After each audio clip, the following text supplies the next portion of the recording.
Most men think attention-seeking behavior is a woman being needy. They're wrong, and that single misread, that one quiet, almost invisible mistake in interpretation is costing them the connection they actually want. Here's what's true. When a woman hasn't been intimate in a long time, and I don't just mean physically, I mean genuinely connected, genuinely seen, she doesn't become less expressive. She becomes more precise. Her signals get quieter on the surface and louder underneath. And if you don't know how to listen beneath the surface, you'll see her behavior and call it clingy, confusing, or just plain a lot.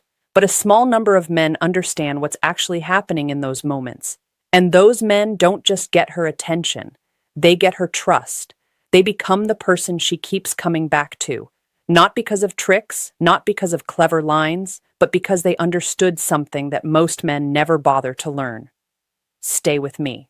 Because what I'm about to share isn't from a dating coach's opinion or a list of tips you've already heard.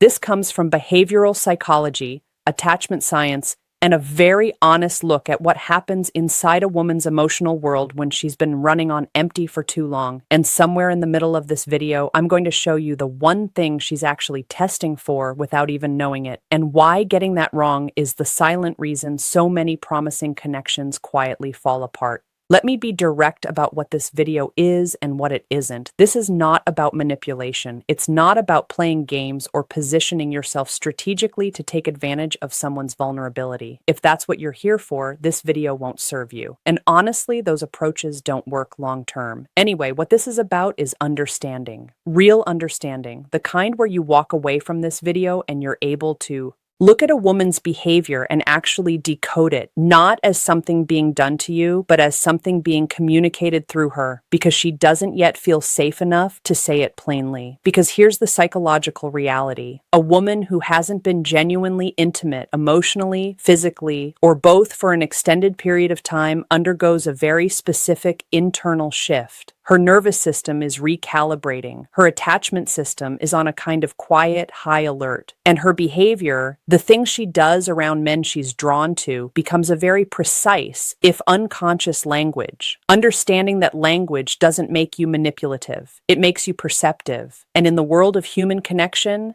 perception is the skill. By the end of this video, you'll understand 3 psychological triggers.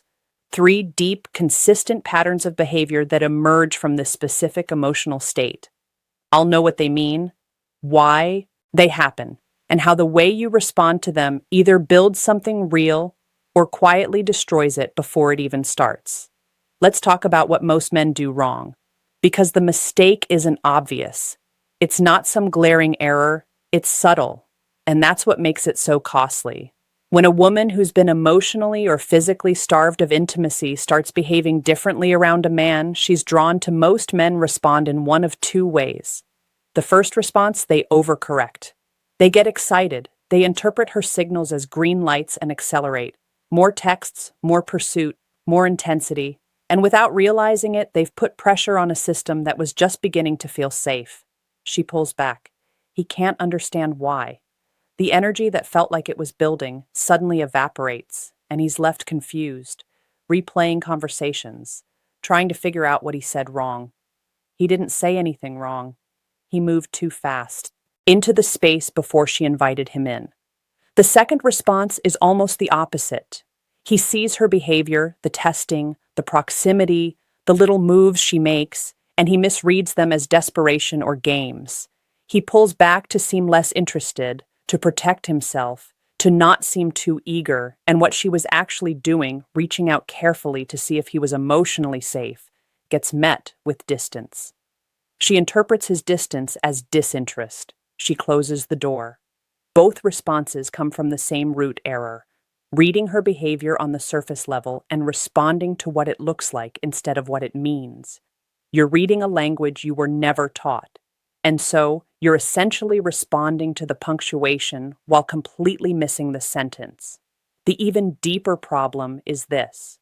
Most of the advice out there tells men to focus on performance. Say this, do that, create this impression.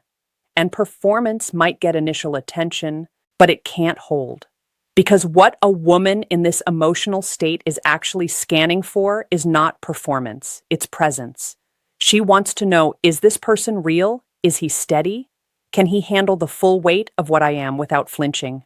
Performance answers none of those questions. In fact, it raises new ones. So before we go into the 3 triggers, I want you to understand the foundational premise of everything that follows. This isn't about doing anything to her. It's about being something that her nervous system recognizes as safe and magnetic at the same time. That combination, safety and magnetism, is rare, and it's what she's been waiting for. 3 psychological triggers. Trigger 1, the presence test. She's not looking for attention, she's testing attunement. Here's the first thing you need to understand. When a woman who's been emotionally withdrawn or disconnected from intimacy starts seeking your attention, she's not doing it because she needs validation. She's not doing it because she needs validation, doing it because she's assessing you. Psychologists call this attunement, the ability to read someone else's emotional state and respond in a way that feels accurate and resonant. For women especially, attunement is one of the earliest tests a man either passes or fails, usually without knowing he's being tested at all. What this looks like in behavior. She'll say something that's slightly below the surface,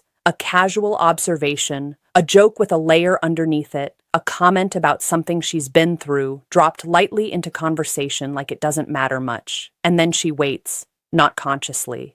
She's not thinking, let me see if he picks up on that. It's instinctive. It's her system checking. Does he hear what I'm not saying? Most men hear the surface comment and respond to the surface. They laugh at the joke and move on. They acknowledge the observation literally. They don't follow the thread down to where it actually leads, and she files that away, not with judgment, just with data. He's present, but not perceptive, safe enough, but not the one. The men who pass this test don't do anything dramatic. They just notice. They hold space for a bit longer than is comfortable. They ask the question that's one level deeper. Not prying, just genuinely curious. When you say that, what do you actually mean? Or sometimes it's even simpler, just a moment of real eye contact that says, I heard more than the words. Here's why this matters so much in this specific context. A woman who hasn't been genuinely connected in a long time has usually built a very effective emotional wall, not because she's damaged or difficult, but because she's learned. She's learned that being fully open is a risk. She's learned that most people hear without actually listening. So she tests in layers. She offers a small piece and watches what you do with it. If you handle that small piece with care, the next layer opens. And then the next. If you miss it, the wall quietly reveals and she'll tell herself, it's fine, it wasn't meant to be.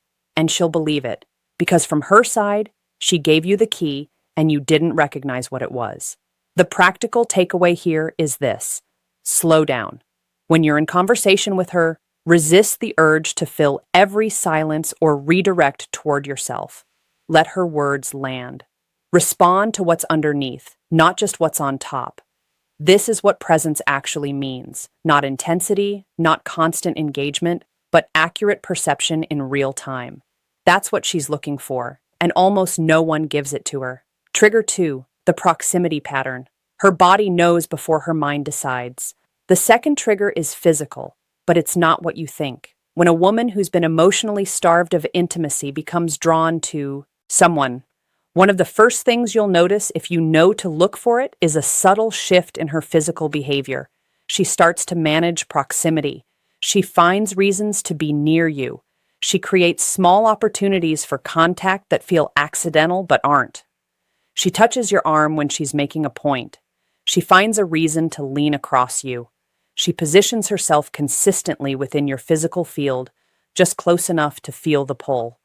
Just far enough to maintain plausible deniability. This isn't manipulation, it's biology. Here's the psychological underpinning. Humans carry what some researchers call a personal space bubble, a comfort radius around our bodies that we allow specific people to enter. The interesting thing is that this bubble isn't just about safety, it's also about desire. When we're attracted to someone, we begin unconsciously shrinking that bubble. We allow them closer and we test their response. For a woman who's been emotionally or physically disconnected from intimacy for an extended period, that bubble has often become very defended.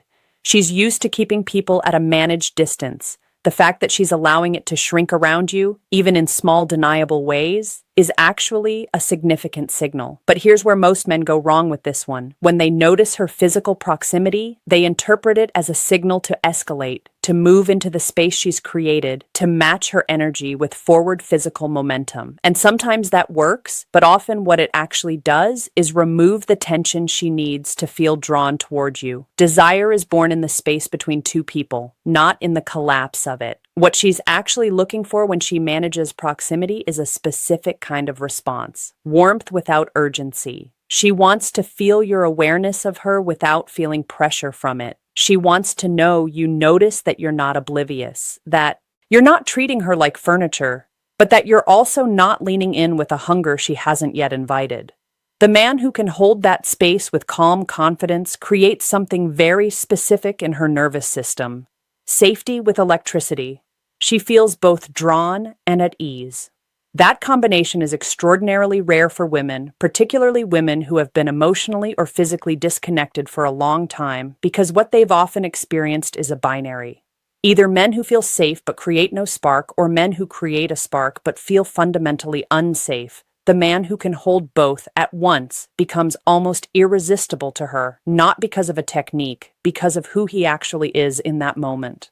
So when you notice the proximity pattern, when she's finding ways to be near you, creating small accidental contacts, the move is not to escalate. The move is to acknowledge without amplifying. Let her know you see her. Let her feel your warmth, but stay rooted in yourself. Don't lunge for the invitation. Let the space between you do the work. That space is not emptiness. That space is potential, and she can feel it. Trigger 3. The emotional risk signal. This is what she's actually asking you.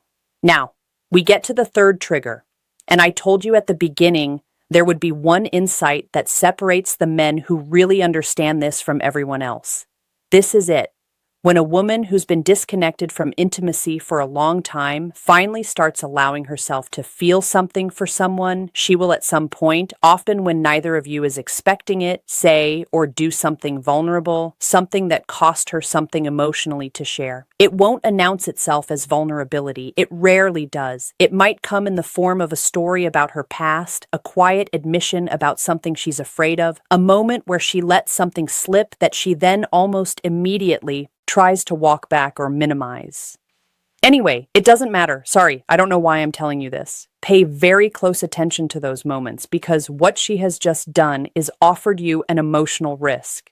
She has stepped outside her protected zone and handed you something real. And what she's doing in that exact moment, consciously or not, is asking one specific question. Are you safe with the parts of me that are hard to carry? This is the test that matters most. This is the one that determines everything. And here's how most men fail it with the best intentions. They respond to her vulnerability with logic. They try to solve the problem she's described. They offer a reframe, a perspective, a reassurance that minimizes the weight of what she shared. You shouldn't feel that way. That wasn't your fault. You're too good for that anyway. Or they respond by mirroring vulnerability back immediately, reflexively, as a way to bond. That's so funny. Something similar happened to me, and suddenly the conversation has become about them. Neither response is wrong in a vacuum, but in this specific context, they both communicate the same thing. I am not comfortable sitting with the weight of what you just gave me. And she feels it not as a judgment, just as data. He's kind, but he can't hold this. And quietly, carefully, she begins to rebuild the wall. The response that changes everything is both simpler and harder than most men realize. You don't solve it. You don't immediately share your own story. You don't rush to make her feel better by minimizing what she felt. You hold it. You let what she said actually land. You let the silence sit for a moment without filling it. And then when you speak, you reflect it back with care, not with analysis, not with advice, with recognition. That sounds like it really stayed with you. I can understand why you'd carry that. Thank you for trusting me with that. That's it.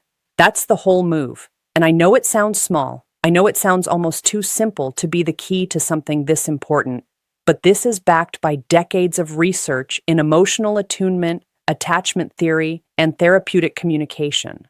When someone is vulnerable and the other person responds with recognition instead of solution, the emotional bond that forms is categorically different from anything that can be created through charm, humor, or even physical attraction. It creates what attachment researchers call a secure base experience. The feeling that this person is someone I can be fully myself around without being managed, fixed, or minimized. For a woman who has been emotionally starved for an extended period, that experience is almost electric because it's what she's been missing. It's what no amount of surface level connection has given her. And the man who gives her that just once, just a single moment of real recognition, becomes fundamentally different in her mind from every other man she's encountered. He becomes the one who actually sees me. And once a woman feels truly seen, not performed for, not impressed, not strategically pursued, but genuinely seen, her attraction operates from an entirely different place. It's no longer tentative, it's not hedged, it becomes something she actively wants to protect and nurture. That's the shift you're after. Not manufactured, not performed, earned through the one thing almost no one teaches: the ability to receive someone's vulnerability with quiet, grounded recognition. Let's bring this out of the theoretical and into the real world, because I want this to be useful, not just intellectually interesting. You're talking with someone. You've noticed the signs we discussed. She's running the attunement test. You can feel it. She's managing proximity. Something in the conversation has given you a sense that she's been through a period of real emotional isolation. Here's what you do, and more importantly, what you don't do. You don't perform. The moment she senses that you've shifted into a role, the supportive guy, the emotionally intelligent man, the guy who gets it, she'll feel it and it will feel hollow. People who've been emotionally disconnected for a long time become extraordinarily sensitive to inauthenticity. Their calibration is sharper than average because they've had to rely on it. What you do instead is stay genuinely curious. Curiosity is not a technique, or it's a state of being. When you're actually curious about someone, not to gather information, not to find an angle, but because they're genuinely interesting to you, that comes through in a way that no amount of practice behavior can replicate. Ask questions you don't know the answer to, not interview-style questions. Actual questions that come from something she said that made you want to know more. You mentioned that thing earlier. What was that actually like for you? And then listen, not to respond, just to hear. In terms of presence, put the phone away, not as a statement, just as a natural expression of the fact that she's more interesting to you than anything on a screen. That's it. That's simple. When she creates proximity, meet it with warmth, not urgency. Smile naturally. Make real eye contact, not intense, not prolonged beyond what's comfortable, just real. The kind of eye contact that says, I'm here, I see you, and I'm not in a hurry. When she says something vulnerable, resist the first impulse, which is almost always to solve or redirect. Breathe. Let it land. Then say something that shows you heard the weight of it, not just the surface. You don't need to say much. Sometimes the most powerful response to a genuine disclosure is simply, I hear you, said slowly with full presence. And in terms of your own emotional posture throughout. All of this, stay grounded in yourself. Not distant, not guarded. Grounded. There's a difference. Grounded means your sense of self isn't contingent on how she's responding to you in any given moment. You're not scanning for approval.